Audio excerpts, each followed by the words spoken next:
Paz do Senhor para todos. Estamos na nossa quarta semana de estudo sobre as parábolas e hoje o tema da nossa mensagem é rejeição e responsabilidade.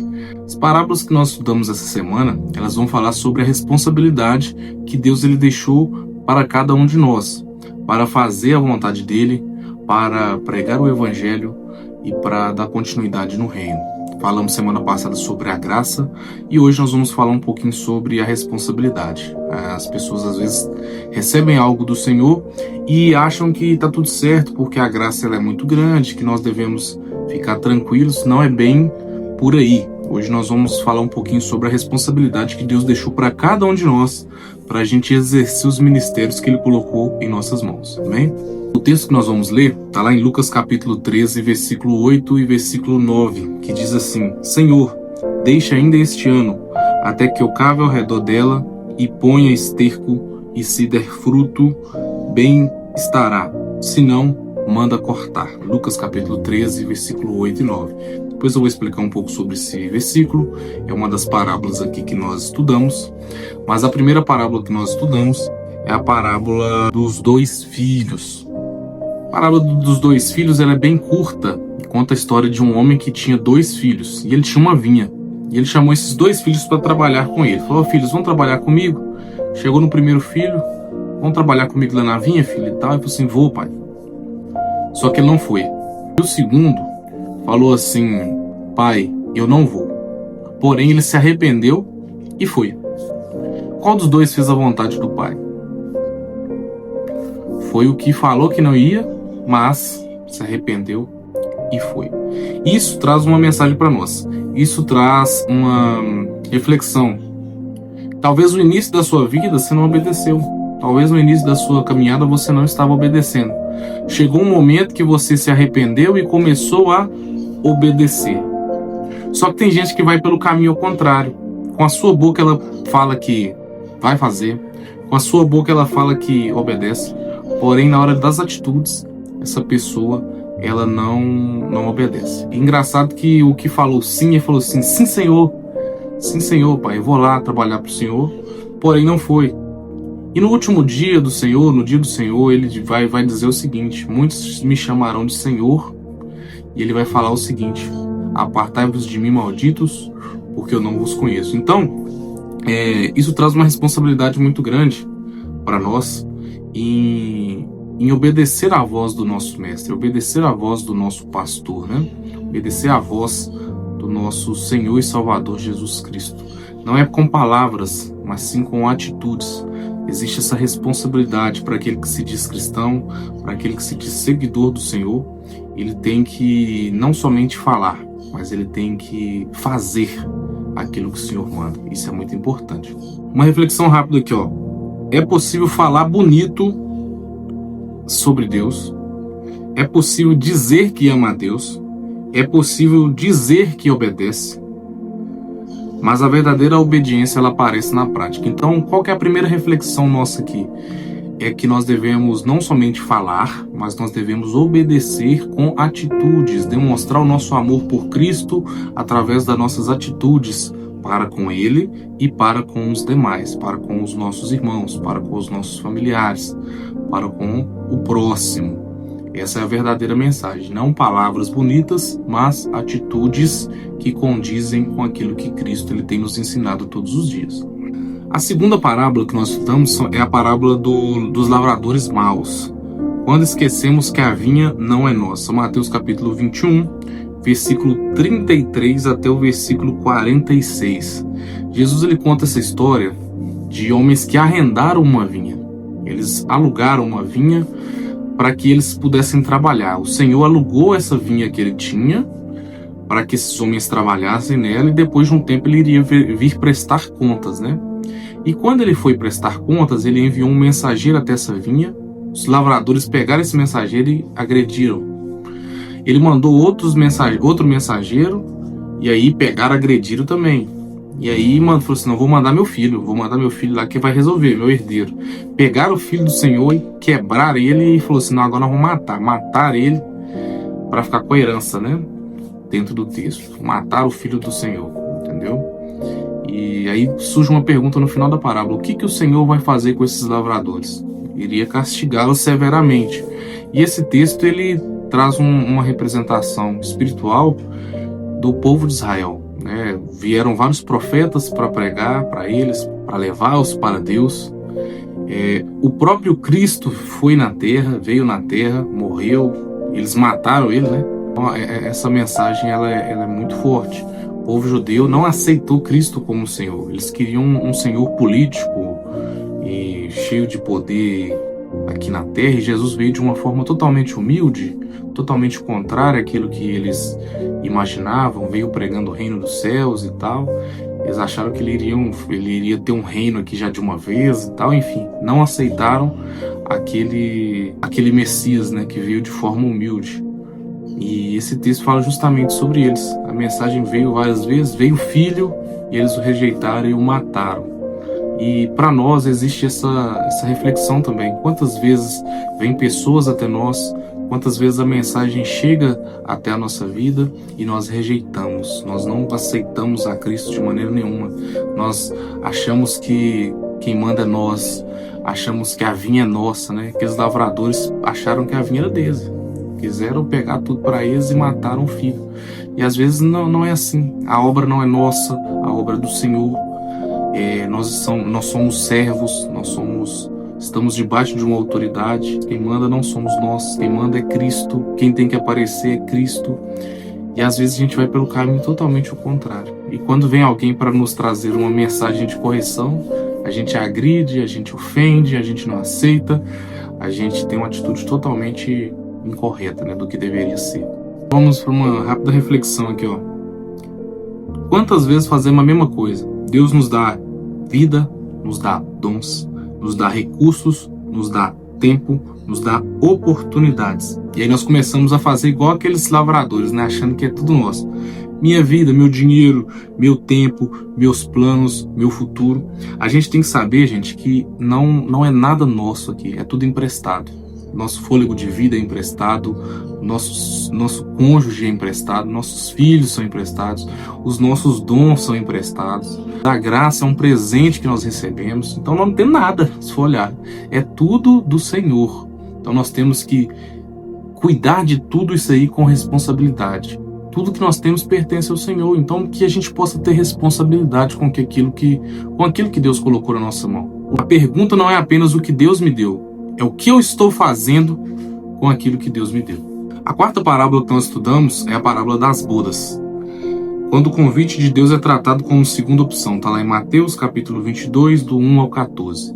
Essa parábola aqui conta sobre um senhor que fez um casamento, né? Um homem que fez um casamento ali e convidou os amigos para as bodas, né? Engraçado que os amigos dele, nenhum foi. Um foi para um lado, resolveu um negócio, outro foi para outro e tudo já estava pronto. Se fosse aqui no Brasil, tava lá aquele churrasco todo assim na mesa e tal, tudo pronto, refrigerante, tudo. E na hora da festa o pessoal não foi. O que esse homem falou? Chegou nos servos dele e falou assim: ó, faz o seguinte, vai chamando todo mundo da rua aí, chama morador de rua, chama mendigo, chama cego, chama todo mundo e bora para dentro pra festa. A festa já tá pronta, eu quero comemorar. Quer saber não? Chamou todo mundo pra festa. Chegou na festa, todo mundo, ó, o pau quebrando, e churrasco, e refrigerante, Coca-Cola. E chegou lá, tinha um determinado homem lá que não estava com as vestes apropriadas para um casamento. O dono da festa falou assim: chegado, você tá sem as roupas nupciais, eu vou ter que te mandar embora. E lá onde que eu vou te mandar vai ter choro e ranger de dentes. Pesado demais essa mensagem. Mas ela traz, mais uma vez, uma responsabilidade. Observe o seguinte, existe um contexto histórico, né? Como eu já falei, os judeus não aceitaram a Cristo, não aceitaram que ele era o Salvador. E aí, o convite se expandiu para todos os gentios, para todas as pessoas de todas as nações. Os que eram de Jesus, os que eram de Deus, né? O rejeitaram a Cristo, rejeitaram a Jesus, e aí agora entra nós. Era como se aquelas bodas, né? Convidou uns, não quiseram, beleza, vou convidar os outros também. Só que existe uma responsabilidade. Os que foram convidados depois, eles tinham que estar com a veste preparada para isso. E aquele homem que não estava com a veste preparada, ele foi tirado da festa. Isso fala o seguinte, meu amigo, a graça se estendeu até você. Você que está vendo esse vídeo, a graça chegou até a sua vida. Jesus, ele te salvou, ele morreu na cruz por você. Mas como é que tá suas vestes aí? Você tá andando de qualquer maneira? Tá errado. Você recebeu a graça, mas você quer andar de qualquer maneira? A graça também exige responsabilidade. Não é porque a graça ela é grande que você vai deixar as coisas do seu jeito. Não é porque a graça ela é gigantesca que você vai viver de qualquer maneira a sua vida, não. Se eu sou salvo, eu tenho que me santificar. Se Cristo me salvou, eu tenho que dar um exemplo. Se Cristo morreu por mim, a minha atitude não pode ser a mesma do que antes. Minha vida ela tem que mudar. Então fica um confronto muito grande. Essa parábola traz um confronto muito grande porque a gente tem que mudar a nossa forma de viver. Porque nós somos salvos. Nós somos lavados. E tem um texto em Apocalipse que fala que é como se fosse o cachorro que vomita e come o próprio vômito, né? A porca lavada volta para sua própria sujeira. Quantas vezes nós fazemos isso por dia? A gente pede perdão pelo pecado, a gente comete de novo. A gente pede perdão por mentir, vai lá e mente de novo. A gente pede perdão por enganar, a gente vai lá e engana de novo. A gente pede perdão pela inveja, a gente tem inveja de novo. E por aí vai. E quando o Senhor vir olhar nossas vestes, será que nossas vestes estão apropriadas para as bodas do Cordeiro, para aquele grande dia em que Cristo ele virá nos buscar? Fica essa reflexão para nós. A próxima parábola vai falar sobre o rico insensato. Esse homem aqui, a plantação dele deu muito certo, ele teve muito sucesso na plantação.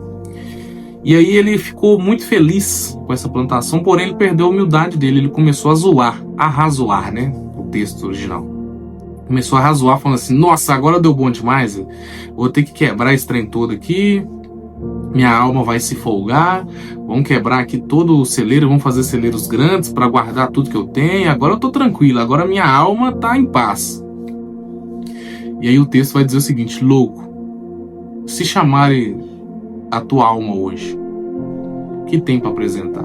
Aquele homem, ele se sustentou naquilo que ele tinha, né? Ele se sustentou na colheita que ele teve, na plantação. E aí, se te pedir a tua alma hoje, o que você tem para apresentar? Não é errado você adquirir bens, não é errado você ajuntar no celeiro, mas é errado você achar que isso aí é o suficiente. É errado você se apoiar nisso aí e achar que isso aí é tudo que existe. A Bíblia diz pra gente não se estribar no nosso conhecimento. Quantas pessoas se equilibram, se estribam no seu conhecimento, se estribam naquilo que possui, no seu dinheiro, nos seus bens, se acham melhores do que os outros, acham até melhores do que Deus? Quantas vezes, por ter alguma coisa, a pessoa fala assim, não precisa de Deus, não, tá tranquilo. Esse é o perigo apresentado nessa parábola. Esse homem ele achou que por a plantação dele dar tudo certo, o celeiro tá lotado, e estava tranquilo. Esse é o perigo nosso. Acreditar que tudo tá bem e que nós não precisamos mais de Deus. Que perigo grande. Então, por mais que sua situação esteja legal, se é o momento, deposite tudo no Senhor, agradecendo. Se sua situação tá ruim, agradeça a Deus também que ela vai melhorar uma hora. Não existe um equilíbrio, né? A vida é assim, ó. Você já viu quando a pessoa está internada e coloca aqueles negócios lá e tal, aí fica assim, vai lá em cima e lá embaixo, né? Se ficar reto é porque morreu. Morreu. A nossa vida é desse jeito, a nossa vida é dessa maneira. Você pode estar num momento extremamente bom e você está achando que você está abafando, mas vai chegar um momento ruim e glória a Deus por isso. E às vezes está num momento ruim também e glória a Deus por isso que esse momento ele vai melhorar. Louco, se pedirem a sua alma hoje, o que você tem para apresentar? Nada do que você possui aqui vai junto com você não, tá? Vai ficar tudo aí e Deus ele vai falar assim, e aí meu amigo, o que você tem para me apresentar? Cadê os frutos aí? Eu coloquei vários talentos na sua mão, o que você fez com eles aí? Você multiplicou, você enterrou? Então fica a reflexão para nós. Vamos em frente. Próxima parábola aí é a parábola da figueira estéril, tá lá em Lucas 13, 6 ao 9. A paciência de Deus tem um propósito. Isso aqui é o texto que nós lemos. Conta a história de um homem que tinha uma vinha. E nessa vinha, ele plantou uma figueira. Ele plantou uma figueira lá no meio. Lá. A vinha é uma plantação de uva, lá no meio ele plantou uma figueira. E esse homem chegou lá para procurar fruto nela e não achou. E durante 3 anos ele procurou fruto e não achou. A figueira, ela demora 3 a 4 anos para começar a produzir, para amadurecer, né? Para ela se tornar uma árvore madura, uma árvore adulta e começar a produzir. Então acredito que essa árvore já tinha uns mais de 4 anos. Ele foi lá 3 anos procurar fruto e não encontrou, então essa árvore tinha pelo menos uns 7 anos aí já e ele não estava encontrando fruto. E ele ficou nervoso com essa árvore e falou com o jardineiro, aqui ó, pode arrancar tudo. Ele não mandou cortar, ele mandou arrancar pela raiz para acabar de uma vez por todas. E aí o jardineiro falou o seguinte, ó, não, peraí, só vamos dar mais um ano para ela, eu vou fazer uma adubagem nela aqui na raiz dela, eu vou fazer uma vala aqui, vou colocar um adubo e vamos dar mais um ano para que ela possa se florescer, se frutificar. Geralmente o figo, ele dá uma vez por ano o seu fruto. Um fruto robusto, um fruto bacana. E uma vez por ano ele dá um fruto ruinzinho também. Um fruto assim... Se você tiver com fome, você consegue comer. Mas o fruto bacana é uma vez por ano. Existe uma mensagem muito grande nisso aí. Primeiro, a figueira estava plantada num lugar bacana e não estava florescendo. Isso vai falar sobre, não importa o lugar que você está plantado, o lugar que você nasceu, seja no deserto, seja na vinha, você tem que florescer, tá? Você tem que dar um jeito de frutificar. Esse é o primeiro ponto. Você não é seu pai, você não é sua mãe, você não é sua avó. Isso não pode refletir no que você é. Que muitas vezes você fala assim, eu tô assim porque meu pai era assim. Você não é o lugar que você foi plantado, você tem que fazer a diferença. Beleza? A figueira estava no meio das uvas. A figueira não estava no lugar que era comum ela estar, mas o Senhor ele foi procurar fruto nela. Segundo, você tem que dar fruto, meu amigo, pelo menos uma vez no ano. A figueira dava fruto pelo menos uma vez no ano, um fruto bom. E tinha um fruto mais ou menos que ela dava também. Nem esse fruto ela deu. Então, às vezes, o Senhor ele vai pedir o mínimo e você talvez nem está apresentando nem o mínimo para ele. E um fruto assim ruim para falar assim, não, tô fazendo um frutinho aqui fora de tempo. E isso é muito triste, muito triste. O Senhor ele procura frutos em nós, porque nós não viemos aqui na terra à toa. Nós não estamos aqui para só ocupar espaço. Você não está aqui só para viver uma vida mediana aí, viver uma vida qualquer. Deus ele colocou várias coisas em sua mão para você fazer. E a vida vai passando, você se preocupa em ganhar dinheiro, em fazer várias coisas, em se preocupar com A, B, C, e o tempo está passando. E o que você está fazendo com aquilo que Deus colocou na sua mão para você fazer, meu amigo? E aí agora eu quero ler um texto com vocês, Gálatas 5:22, que diz sobre o fruto do Espírito: amor, alegria, paz, paciência, mansidão, fidelidade, bondade, domínio próprio. Isso é um fruto só. Gálatas 5:22, conhecido como fruto do Espírito. Mas é como se fosse uma mexerica, né? Que tem vários gomos ali. Amor, alegria, paz, paciência, bondade, fidelidade, mansidão, domínio próprio. Será que a gente tem apresentado isso no nosso dia a dia? A gente fala que a gente é transformado por Jesus, que a gente é transformado pelo Senhor, mas a gente não tem paz, a gente não tem paciência, a gente não tem fidelidade, não tem domínio próprio. E esse fruto ele não precisa aparecer, às vezes, dentro do culto, não. Ele precisa aparecer dentro da nossa casa. Ele precisa aparecer dentro do nosso trabalho. Ele precisa aparecer dentro da nossa empresa, dentro da nossa escola, da nossa faculdade, dentro do nosso dia a dia, onde que a gente convive. Porque às vezes dentro da igreja a gente tem um fruto bacana, ó, que cara é crente demais, que Douglas ali, né? Mas às vezes dentro da minha casa eu não tenho apresentado frutos como esse. O fruto revela a transformação de Deus em nós. Quando a gente começa a apresentar esses frutos aqui, é sinal que nós estamos sendo transformados. Só que às vezes na hora do aperto eu não tenho paz, eu tenho ansiedade. Às vezes na hora de eu ser manso eu não sou. Na hora de eu ter domínio próprio eu não tenho domínio próprio. Eu não consigo dominar minha língua, eu não consigo dominar minhas atitudes. Eu não tenho alegria. Eu não tenho bondade, eu não sou uma pessoa fiel. Então nós não temos o fruto do Espírito.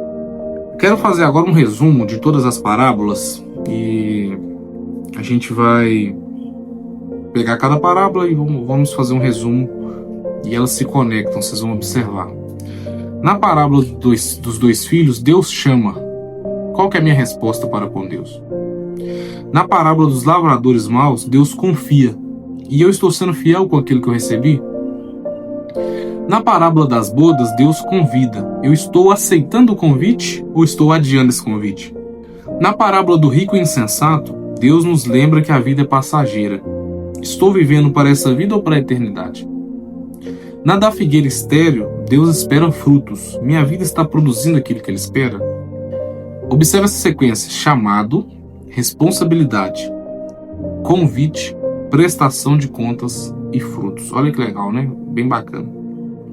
E aí, pessoal, para a gente finalizar esse vídeo, eu gostaria de que vocês refletissem para dentro da vida de vocês.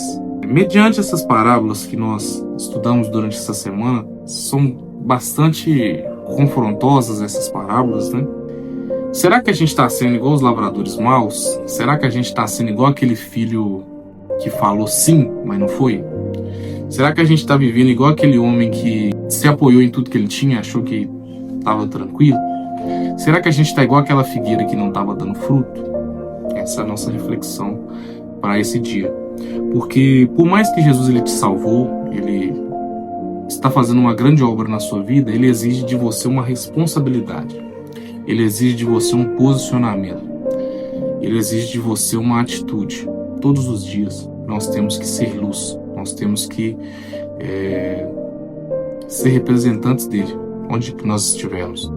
Então, se eu sou um representante de Cristo, a minha vida ela deve refletir a Cristo. Minha vida ela deve refletir as atitudes de Cristo. Ela deve refletir o fruto do Espírito: paz, mansidão, domínio próprio. Nós já falamos aqui.